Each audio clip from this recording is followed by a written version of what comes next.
Baik, kita lanjut pada outline berikutnya mengenai prinsip SDGs.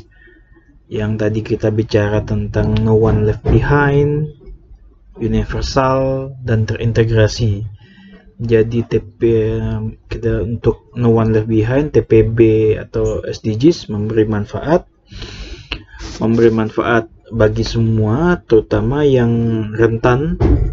Ini harus disasar dulu, dan pelaksanaannya melibatkan semua kepentingan pemangku kepentingan atau pelaku. Jadi semua orang terlibat dan tidak ada yang satupun tidak ada satupun yang tidak terlibat di dalamnya. No one left behind. Kalau sifatnya universal, dilaksanakan oleh seluruh dunia terkait dengan tujuan dan sasaran yang transformatif, berpusat pada manusia, komprehensif, dan juga dia memiliki jangka waktu yang cukup sangat panjang.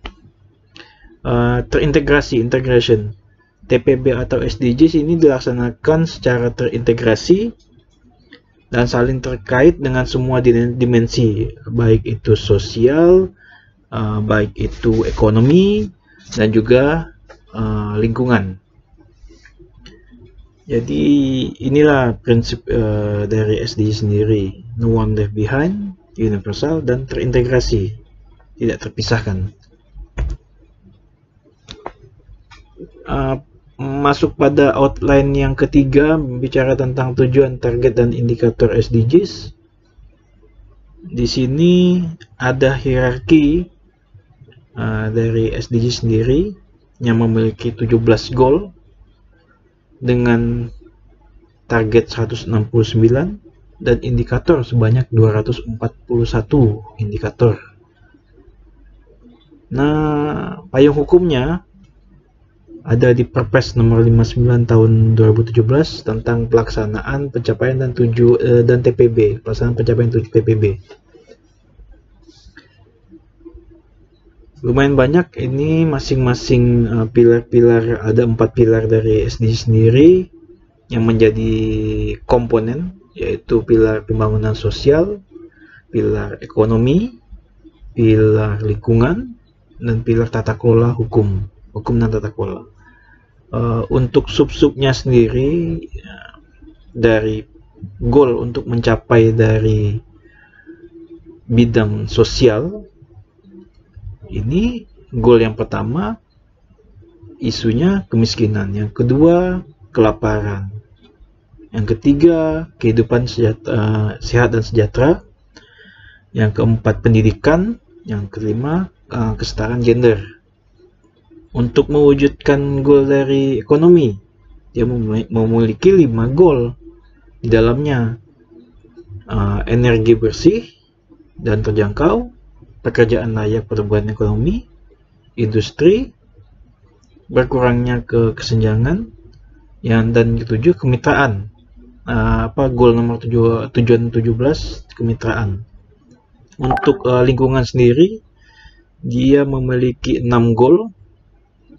Yang pertama isu tentang air bersih, yang kedua tentang pemukiman, yang ketiga tentang produksi dan konsumsi, yang berikutnya tentang perubahan iklim dan ekosistem laut dan darat.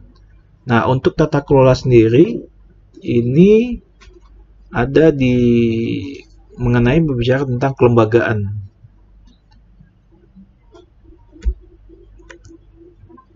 Ini pada slide berikutnya bisa kita lihat dari tabel ini hubungannya dengan kebijakan nasional, mana yang berpengaruh kuat, mana yang berpengaruh sedang, mana yang berpengaruh rendah. Kalau dilihat dari hubungan komplementer antara TPB dengan kebijakan nasional, maka bisa kita lihat di sini nih. Poin pertama yang menjadi isu paling besar itu adalah di tujuan 6, yaitu berbicara tentang air. Ini menjadi kompleksitas masalah karena hampir semua kebijakan berbicara tentang isu-isu terkait dengan air. Lalu berikutnya yang menjadi permasalahan yang cukup masif itu berbicara tentang perkotaan. Jadi ruang, kita berbicara tentang ruang di 11 tata ruang, tata kelola perkotaan seperti apa. Nah, ini hampir semua kebijakan-kebijakan ini ada berbicara tentang perkotaan. Lalu ada juga pada isu perubahan iklim dan juga isu tentang ekosistem.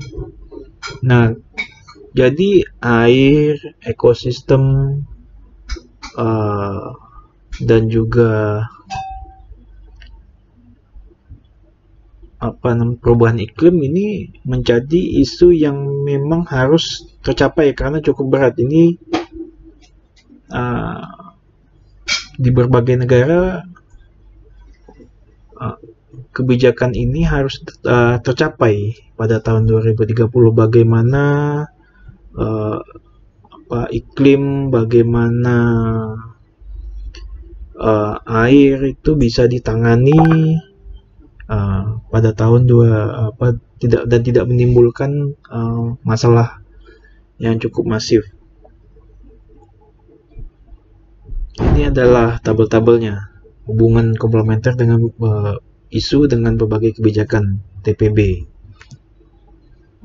Seperti kita bicara tadi, ini adalah hierarki dari tujuan pembangunan berkelanjutan, di mana hierarki goal-nya adalah TPB atau SDGs.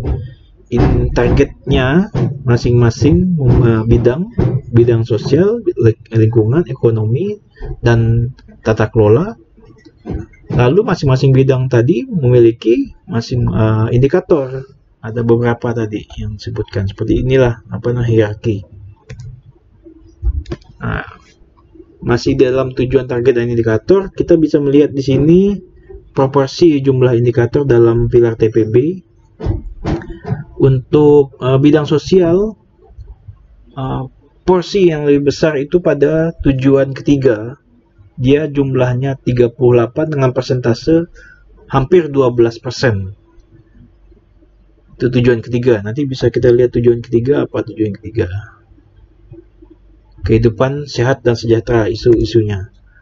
Kalau untuk ekonomi sendiri, yang paling besar itu 20 jumlahnya dengan persentase 6,27 di tujuan 8. Tujuan 8 yaitu pekerjaan yang layak tujuannya dan pertumbuhan ekonomi. Ini yang mencuat yang pertama. Yang ekonomi hampir semua nih, 20, ada yang tujuan 8 20, tujuan 9 17 jumlahnya, tujuan 10 16, 20, 17, 16 nih hampir sama semua, hampir sama. Jadi banyak yang harus dicapai di ekonomi. Untuk lingkungan sendiri, nah lingkungan yang cukup masif ini di tujuan ke-6. Ini ada jumlahnya 29 dengan persentase 9,09. Tujuan 6 ini adalah air bersih dan sanitasi. Lanjut pada tujuan 11, kota dengan pemukiman. Kota dengan pemukiman. Ini ada 21 jumlahnya dengan persentase 6,58. Nah, untuk tata kelola itu hanya satu, tujuan 16. Tapi memerlukan koordinasi yang cukup melibatkan banyak kepentingan. Jadi dia muncul dengan persentase yang cukup besar, 34, karena apabila salah satu kepentingan ini, apabila semua sistem sudah tertata, terkelola dengan baik, tapi ada salah satu yang menyimpang, maka sistem ini tidak akan terbentuk dengan baik dan tujuan TPB itu tidak akan tercapai. Jadi diperlukan koordinasi dari berbagai belah pihak dalam mengelola, apalagi dengan policy